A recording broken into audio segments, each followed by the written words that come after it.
Yeah, just put it on. Okay, so today we're going to continue with cube.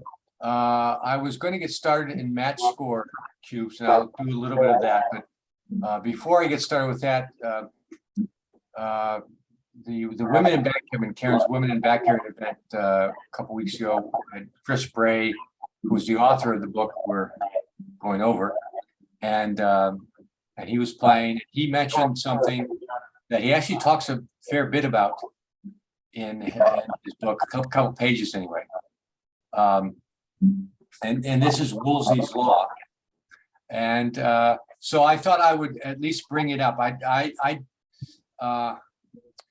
There are a lot of people who really think this is important. I haven't used it enough, but I know that. But Chris made a big pull for it, and I know that Phil Simberg, for instance, has a big emphasis on Woolsey's law. So I thought I would discuss it, and it may be that Chris Bray mentioned that he makes a lot more money in Chouettes and things like that, having applied it. So it may be more of a Chouette thing, whereas I'm more of, I think I consider myself more of a tournament player. But anyway, I thought I would tell you what it is, and I can pull it out here, yeah. So you at least know it does come in handy sometimes, and I would say more it is effective in Chouettes. So the basic idea is that you have a position where you are thinking about doubling, and so it may be a position you're not familiar with, or you're not certain of, and so the law basically says you ask yourself, if I were in my opponent's position, is it a take? So and this is generally a good idea.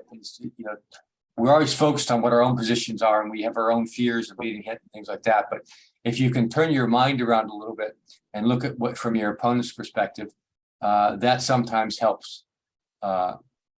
So this is what you're doing here. So you've got a position in which you think you may have a cube, and you're not sure whether it's a take or a pass. And so the law basically says if you're not sure whether you're not sure whether your opponent has a take or a pass, then you should double. And this is kind of a psychological strategy, I guess. And it puts the burden on your opponent. And so oftentimes when we're thinking about doubling, we have a lot of conflicts. We're worried about are we good enough, and what if we get hit, and what if this, and what if that, and you can talk yourself out of doubling when you should be doubling. And so this puts the onus on your opponent, and let your opponent talk himself into making the mistake, either dropping when he should take or taking when he should drop. So that's the idea. And I spelled drop here wrong.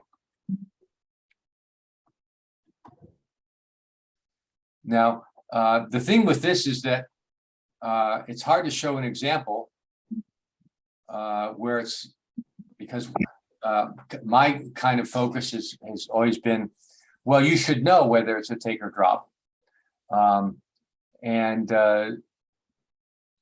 you should try to figure that out. Now that's not always easy to do, but it's hard to come up with examples, and we'll go over an example that Chris Bray brought, and we can go over it, and using the methods that I've been teaching here, we'll show you what it is. But here's a common one. We open with double fives, and hey Jacob, and we're trying to figure out, should we double this or not? I double. Who said that? Jennifer. Oh, Jen. I would double. Yes. Okay. I mean, as long as I'm white. Yes. Yeah. We're white here, And well, this is a reference position. This is a common situation where, black opened and split, and white rolls double fives, and black then dances with one checker, and leaves a checker on the 5 point. So does anyone remember what the right situation is? Double pass. Jim says this is a double pass. It's actually a take. Here. Really? Yeah. So maybe that's a good example of why we would apply Woolsey's law, because you can get it. You can get a pass. A lot of people will pass this. I thought if the checker was on the 2 point, you pass, but if it's on, you take, but if it's on the 5 point, you pass. Well, if it's on the 2, you don't double.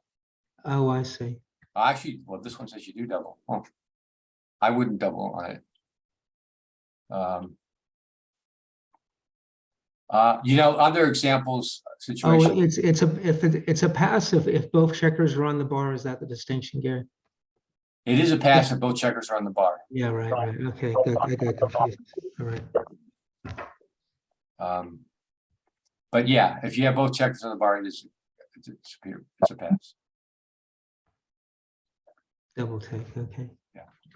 And so the idea here is that black is on the bar. You've got 3 points. You've got a big race lead, and you're going to hit loose on the 5 point. And if he doesn't come in right away, he's in a lot of trouble. Black is in a lot of trouble. On the other hand, yellow only has 8 checkers in the zone. We didn't bring any down yet, and it may take a while to bring some checkers down to bring into the attack. But again, this is an example of Woolsey's law, where you don't know what you should. It's not clear what you should do. It's very scary for black here because you've got a checker on the bar, three board points, and two spares ready to pounce. So, and that's but this is a reference position. You should know it. Can you explain why it's a take? Cuando le ceden a todos. I'm sorry. Gary, can you explain why it's a take for black? Yeah, because essentially, if black comes in, and if you look at this, white's winning percentage is only 62 to 37. If black is able to anchor on the 5 point, let's say white rolls to 5-2 and does this. Oops. Okay, and black anchors. Well, let's say let's say black anchors. Well, let me put the dice in. It's a 3-2, and so, oops. Black gets the 3-2. You can go on 23 to 20. Yeah. Yeah, he comes in and makes the anchor on the 5 point. If you look at this now, now it's basically a 50-50 game. So all black had and the reason is that white has the race lead, but now he's got 2 points beyond the anchor. He has moved his back checker. He's got there's no more attacking chances for white, at least not unless black gets hit again. So that's kind of the reason why. It's a volatile position. If white can carry out the attack and black does not anchor, then white's got a good chance for gammon. However, if black anchors, you're back to a 50-50 game, and white has a lot of weaknesses. And if black gets a few rolls, can make a prime or put white on the bar. White's got a lot of work to do to move his checkers around. So that's the reason why. Thank you. So let's look just at another position. And I want to try to transition this to a match game. I'm going to start talking about match score cubes. And so here, this is the same position. However, the match score is white is 5, black is 3, and a 7-point match. What do you think the cube decision here is here? Massive no double. No double, Ray? Oh, definitely, yeah, because it comes straight back to 4. And if you win a gammon anyway, you don't need the extra point. Yeah, exactly. And in this case, it not only is it no double, It's not a Uh, double. look at the size of the blunder if you double this as white. It's, you know, it's an error of 1.07. So, you know, this is kind of the cautions, I guess, with Woolsey's law is that you can't just apply it blindly. You got to really kind of know the situation and know and understand the circumstances. Gary, So, would you know, you- and I'm sorry, go ahead. Gary, would you repeat Ray's, Yeah, Ray gave a very good Yeah. explanation of this. The score here is 2 away, 4 away. So what that means is that white can win the match by getting a gammon. So in this position, it's very gammonish, high, you know, 31% gammons. However, it's only 60, you're only going to win 62% of the time. So what black is going to do here, what black should do here is take the cube and immediately recube. So the score of 2 away, 4 away is a very sensitive score. If you're ahead, if you're in the 2 away part, basically you should not double in any gammonist position. If you have a chance to the gammon, you should go for the gammon.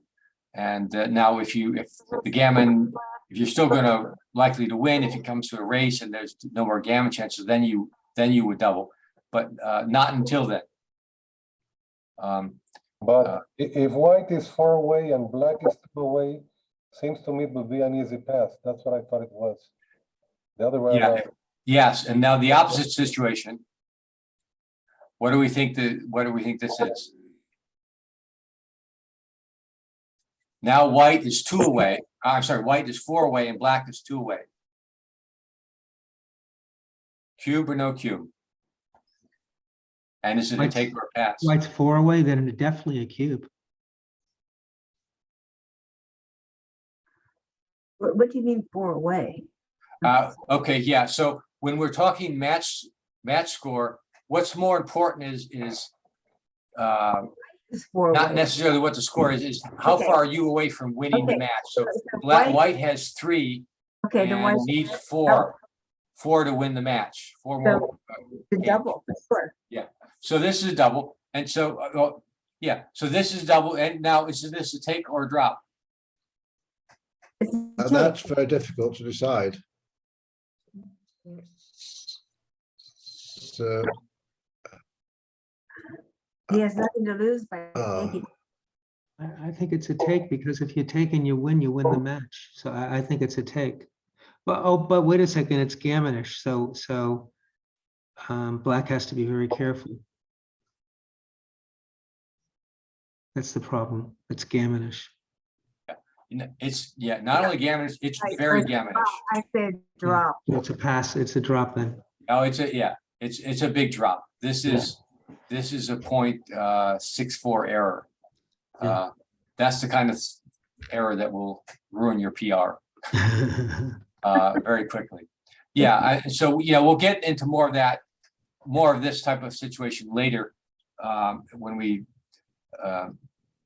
discuss this. And I spent a fair bit of time going over what I call the Pratt system, and I will show you with the Pratt system how to adjust for match scores. And it becomes very important to not make errors like this. If you don't have a system, you don't have the understanding and a system to do it, you're susceptible to making really big errors, and this would be a really big error. Because you're putting the game on the line. You have you built a nice lead, and you're kind of giving quite a bit of it away by taking this cue. So better to drop it and play on.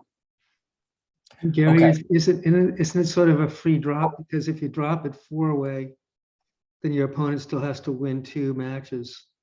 Yeah, And if it's 4-way, he's got to win 2 matches also. yeah. Well, that's actually, thank you for mentioning that, because that will transition me to my next topic.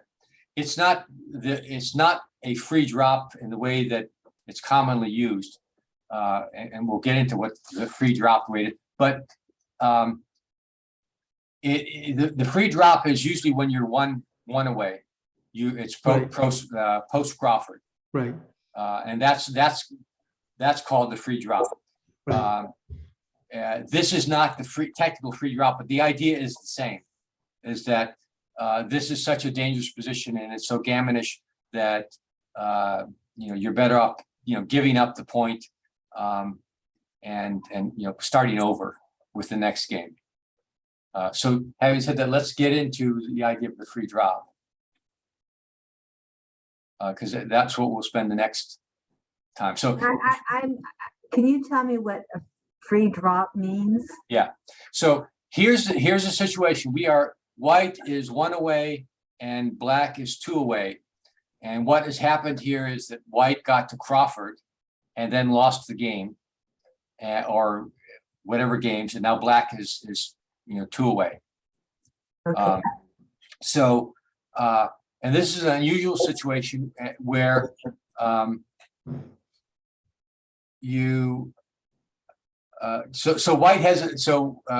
white opened with a 5-1, which is a lousy roll, probably one of the worst rolls you can start with, and black opened with the 3-1. And so now,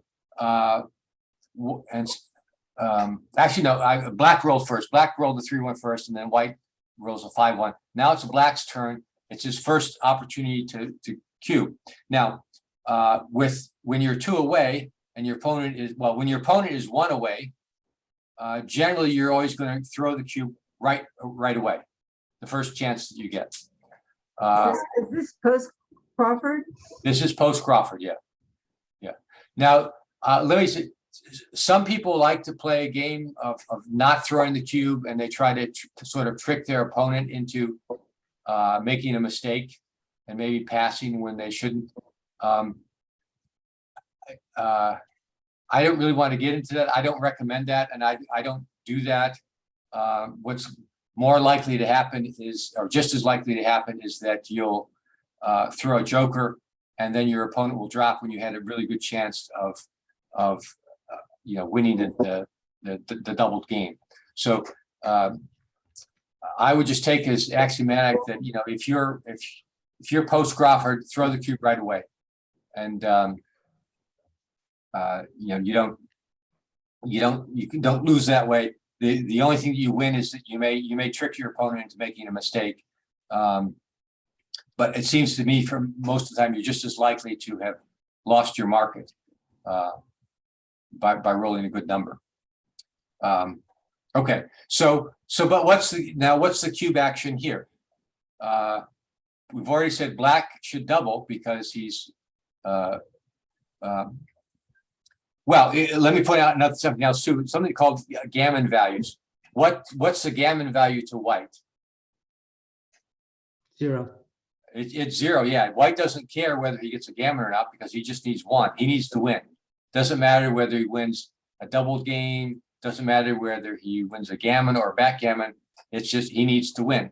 So there's no value of a gammon for white, and for the cube, he gets no value of the cube. Black, on the other hand, if he throws it to a cube, now we're playing 1 game for the match. And so now black doesn't need to worry about getting the gammon or backgammon or anything else. He just needs to win the game. So, that's kind of why black should throw the cube right away. So again, Now, having said that, black is on roll. What's the cube decision here for both black and white? Black should double and white should pass, drop, That's right. Now, why should white drop here? because, because if black wins the game, he'll win the match. Okay, And, well, and if he doesn't, he's only giving up 1 point, so now there'll be 6-6. okay. I mean, that's what I But would what do. if, let's say that right rolled 3-1, Uh-huh. or let's say, yeah, white rolls, black rolls like a 5-4-5. Oops. To start with. I'm missing a checker here. Here we are. And white rolls a 3-1. So Black then is the black bar. would be on the bar. Yeah. So now everything that you just said about why white should drop before is still true. Because if white loses the game, the match. But should white drop this one? And should If- black double this one? I think black should double and white should drop. You think white should drop here? Yes, Okay, why? because he could lose the match, I mean, the game, a double game, and he would lose the match. So why would he risk Okay. that? So, well, how about because white has made a very strong roll, black is on the bar, and this is about as strong a position as you can have after the second roll. Yeah, but black will get, excuse me, white will get another opportunity in the next game. Well, okay, is white going to do any better in the next game than he is than in this position right here? Possibly. Okay, how? How? Yeah, Well, what if he rolls in the next game? What if he rolls double fours or something like that as an opening roll? Or 4-2, and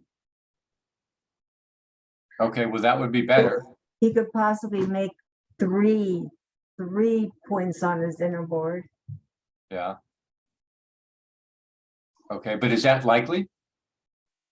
It's not likely, but it's possible. Okay, well, So, I mean, are you the opening saying- sequence, yes, if he rolled double fours instead of a 3-1, that would be better.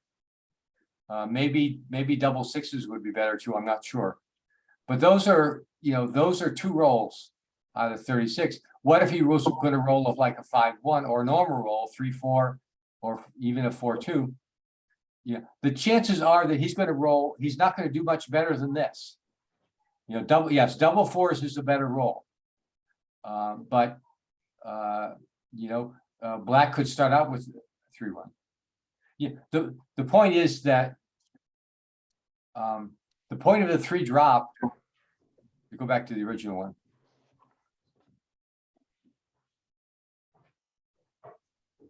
The point of the 3 drop is that if you don't have an advantage after the first roll, after your first chance, then you should give up the game and start the next one where you may get the advantage.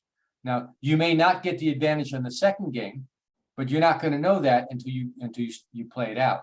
Right here, we know that black has made his 5 point, and we don't have anything. Making the 5 point is a tremendous advantage for black. We might as well give up the game here. We're at 57-42, 57% to win. So this means that if we take this cube, black has a 57% chance of winning the match. If we drop this game and go to 6-6, where we're playing the whole match for 1 game for the whole match, we at least know that we're going to start out at 50-50.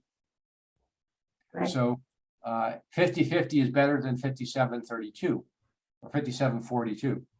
So that's the idea of the free drop. And the reason it's free, it doesn't cost us anything. We'll just play the next. We're either going to play this game for the match or we're going to play next game for the match. This didn't start out so well. Let's play the next game for the match. Hope it starts the out better. opposite situation Okay, where we had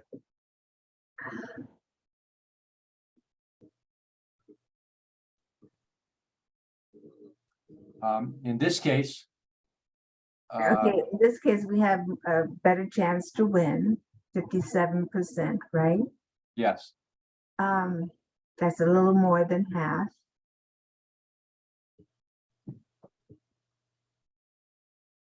yeah. So now our choice is we can take this cube or drop this cube. If we take the cube, our chances of winning are 57%. If we drop the cube, your chances of winning are 50%. Oh, so you're saying that, you're asking if black should double or Yeah, should white? black is doubling, that black is behind. It's his first chance to double, so he doubles. White is up. White just needs to win the game. The cube, the 2 points on the cube don't matter to white, but they give black a chance. What they mean is that we're playing this game for the match because black will win too if he wins. The question is, does white want to take this now? Oh, yeah, sure. Maybe. Yeah, so yeah, white has a tremendous advantage after the first rolls. And so, yeah, white should take this. It's 57%. If he drops it, he goes back to 50-50 to start the next game. So that's kind of the idea is that when the person that's at one away or with one game to play, you ask yourself, okay, at the first and the opponent doubles at the first opportunity, you ask yourself, okay, do I have an advantage in this game? If you have the advantage, you take it. If you don't have the advantage, you drop it and then you play the next game where it's 50-50. So that's the idea. So Gary, if they both rolled 5-1 on their first roll, obviously the two away is going to double. What should the one away do? Well, that's a good question, which we're going to get into. So thank you for transitioning to the next session. So, and here's a case where white opens with a 5-1, brings one down from the midpoint and splits. Okay, so that's the weakest roll. If you won the opening roll, that's the weakest roll that you can get, pretty much. So black doubles. What do you think? Is this a take for white? Should white take this or start over the next game? I'd say start over.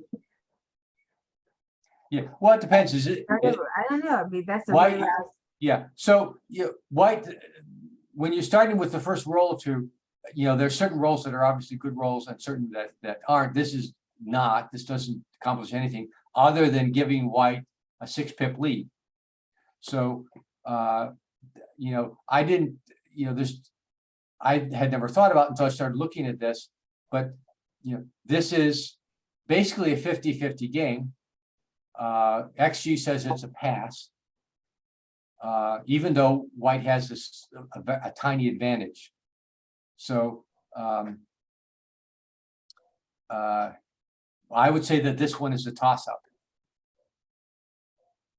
But I would say that in general, Okay. if you're white, and you're in the lead, one away, and you get the opening roll, it's to your advantage. From what I've seen, it's to your advantage. Then you have the advantage, and you should take. So if you got the opening roll, you take, pretty much. Just because you got the opening roll, you have a small race lead. This is I think the worst roll, and it's a slight error. You don't go too wrong making errors like this. But XG says to pass, but it's 0.006. It's basically 50-50. Let's look at some other situations. So yeah, I would, if you want a simple rule, if you got the opening roll and now you're doubled, you should probably take. Do you think you should take it? He says here, automatic double pass. Yeah, it says pass, but if you look at it, you're still favored to win. And so, but the idea here is that, this is the worst roll you can get and you're still favored to win. If you want a simple rule to remember, if you won the opening roll, you should take. Now, if you want to remember, okay, 5-1 is a bad roll. Pass, let's look at 5-2. I think it's the same. It's basically the same, but it's a take. So 5-2 is probably the second worst roll. So basically the idea is if you got one the opening roll, you take. And 5-1 could be an exception if you want to remember that one. Let's go to another example where here black won the opening roll, got a 3-1. White's roll was also 3-1. The positions are equal. Is this a take or a pass when black doubles? Black's first chance to double. Do we take this or not? No, I'd use my free drop because black's favorite simply in virtue of being on roll. Yeah, that's exactly right. Automatic double pass. And this is, it's 52-47. It's almost 50-50, but why not go back to 50-50 to start the next game? And it's actually, this is a fairly sizable error to make by doing that. Look at a couple other examples. Now here, what if we actually accomplish something? Black got a 6-4 and split. Whoops, give the answer already. White rolls a 5-3, which makes an interboard point. Well, I think white would hit, wouldn't he? I'm sorry? White would hit with the 5-3. No, black opened with a 6-4 and he split, come down to the 6. No, White. the 5-3 would be 24 hitting, not that play. Yes, Oh, that's yeah, what I actually, agree yeah. with what Jacob said. White played the wrong. Okay, let's give white a 4-2.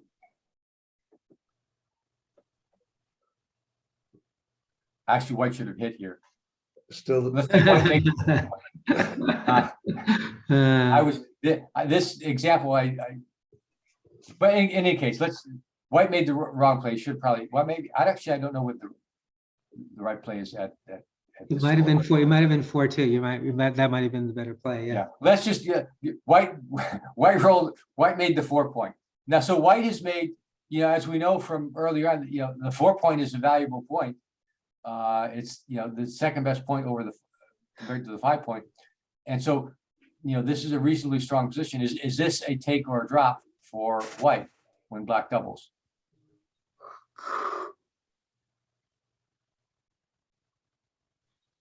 Anyone have a strong idea or anyone know this position? I did not know this position until I started looking at this example. I think white may not get a stronger board, as you said earlier, so maybe white should take this. Well- I think it's probably even, like, Yeah. I think so too. Well, I would have taken this if this happened in the match until I looked at this, and it's a big drop. Because even though white has made the 4-point, black still has the advantage, having gotten the roll and has a small race lead. So that was very surprising to me. Now this one, I would never have thought twice about this one. But is this a take or a drop? Now you've made the 5-point. Yeah. That's one of the strongest rolls you could make on your opening roll. But you're farther behind on the pip count. You are behind on the pip count, exactly. But again, your position, the 3-1 on your opening roll is about as good as you can get. Now, actually you could have hit here, Yeah. but 3-1 is a pretty strong roll. The answer is that this is also a pass. So that was, I have to admit, I did not know this until going through this. And I would, if this had happened in match, I would have been taking this, and now I'm not going to take this. I would have, because it would never have occurred to me that I was at a disadvantage here, having made my 5 point with a 3-1 opening. So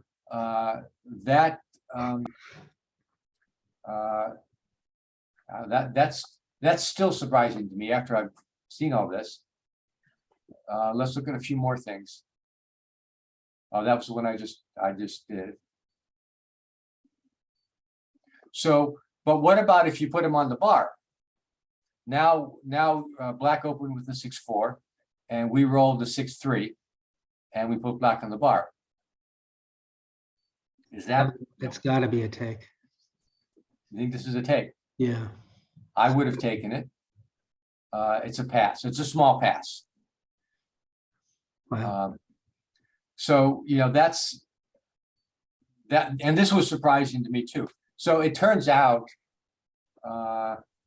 that pretty much if your opponent gets the opening roll, and you don't do something, now let's say you did a 6-1. Now it's a take. If you don't point on him, it's a pass. So let's say black opened with a 4-3, and now you get the 4-2.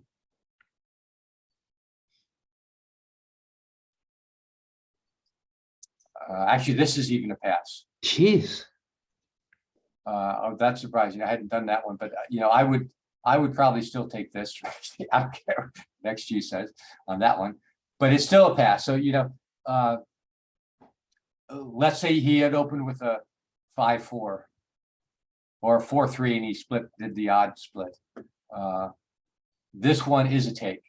You've got a white checker in the tray, Gary. Are you? Okay. 5, yes. Let's look at the case that made a miss. Oh, this is a take, yes. Okay. Thank you for pointing that out. The checker got so yeah, if you point, yeah, so if you point on your opponent with the opening response, basically then you're going to take. So, you know, your opponent's on the bar, you made a point, you take. And otherwise you pretty much drop. Even if you've made, you know, the 5 point or the 4 point or something really constructive. I didn't go through all of these, but I probably should, and to find out what the right moves are. But you know, your basic thing. Let's take a look. Let's suppose you got double 6s. Now, if you got a 6-1 and it's a take, it's got to be a take here. But what if black wasn't hit? And it is a take here. So there's a good one too. I haven't gone through all of them, but you know, you better do something really good on your first roll if you're going to take this when you're in the free drop situation. Okay. I'm sorry, Gary, what was that rule of thumb again? You better. Okay. Basically, if you're in a free drop situation and you won the opening roll, it's going to be a take, unless you roll the 5-1, and then it's kind of a 50-50 drop. You can drop the 5-1, but if you didn't win the opening roll, it's almost always a drop unless you pointed on your opponent or you did a pretty extraordinary roll, like a double 6s. I would guess, you know, double 1s probably. You know, unless you're pointing on your opponent, you're going to drop. Now here's a case where you didn't point on him, but double 6 is a pretty strong opening roll. So you got to do something really extraordinary on your on the second roll if your opponent got the opening roll in order to take when you're in a free drop situation. So I didn't. What would 2-1 be? Opening roll 2-1. please, For yellow, for white? for white. Okay, so two, here you're gonna go two and hit, put them on the bar. So what do you think? I wanted to be the first roll and roll a 2-1. Oh, okay, so why, okay. I see. Okay, so. All right, so that's the right play for at that score. So we got the opening roll. What do you think? Take or drop? Take. This is okay. Here's another case where it's a 50-50 game. It's a slight pass. Because you don't have, There's another exception. yeah, you don't have really any lead in your race. Yeah, it's not a great roll. Let's look at. We did that. Now that one's a take. That's interesting.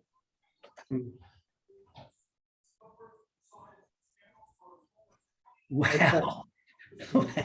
So this is kind of weird, but because I would have thought.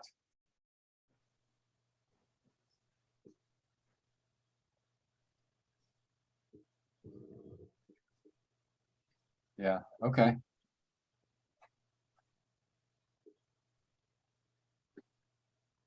So the right, I guess I thought, well, that now I learned something else. That the right way is not to split with the 2-1, it's to slot. And if you do slot, you take. And if you do anything else, then you drop. You know what I think it is, Gary? If it was 2 away, 8 away, then you split. But here, your opponent's gonna double anyway, Yeah, so it doesn't really matter. You're not advantaged by playing safe here because you're getting doubled anyway, so you might as well slot. yeah. Yeah, I guess that's the idea. Yeah. Yeah. You're not compensated for playing conservatively because of the double, the automatic double, Yeah. I think. So let's go. I wanted to take a look at. This is a take, Right. if you slot and you go. If you slot, it's a take. Why is that? You have a slightly better chance of winning, but you don't have. Yeah. Well, these are borderline cases. It's barely a take. I guess because you have a slightly better chance of winning with this score. Well, and then the gammons don't matter. If it's barely a take, why would you take it? Why what? If it's barely a take, why? Well, would you- it's you're at 50.13% to win. If you start the game over, you're at 50-50. So it basically it's a toss up. Well, on the screen here, it says you're at 50.13%. That's right, and that's why it's a take. You know, the funny But- thing is, Gary, is that if the score's 0-0 and you don't slot and you split, it's a much bigger error. Say that again. If the score is 0-0 and Oh, you, yes. for some reason, it's a bigger error to split than slot at 0-0. I don't know why.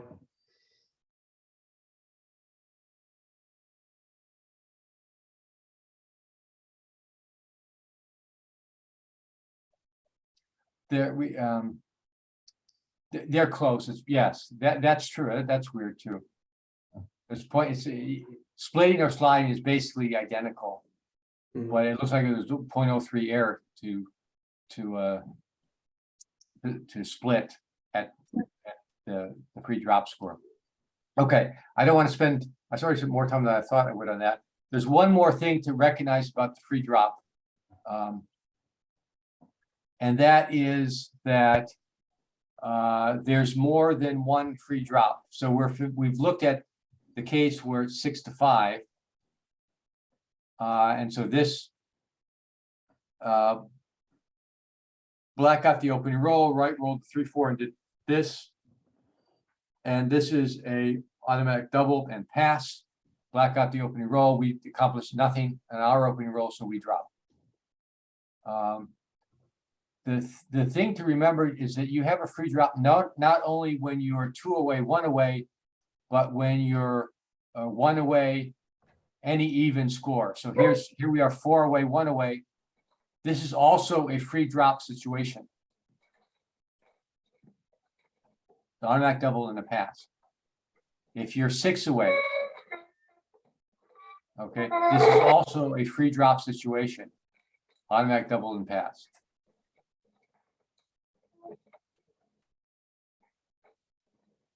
Okay, so and you know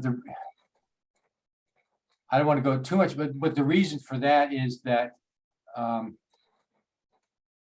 you know, Black is in a situation where he's going to play every game for 2 points, and so you know, ignoring gammons and things like that, by giving up 1 game, you haven't given up a game that Black has to win. So that, for instance, at this score, Black has to win 3 games on a 2Q.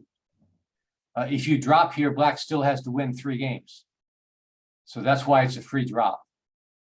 You don't lose anything by giving up this game because he's going to double automatically. So and again, the thing is that when you're 1 away and Black has an even number away, then you have the free drop. Now, if it's not an even number away,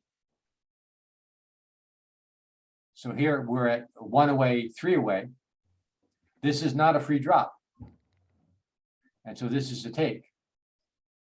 And so this is, even though this was not a very good opening sequence, it's still a take and it's a big blunder to pass here. And the idea is that, okay, if you give this game away, then you're playing the next game for the match. Here, you know, you may lose this at 2, but you're still playing the next game for the match.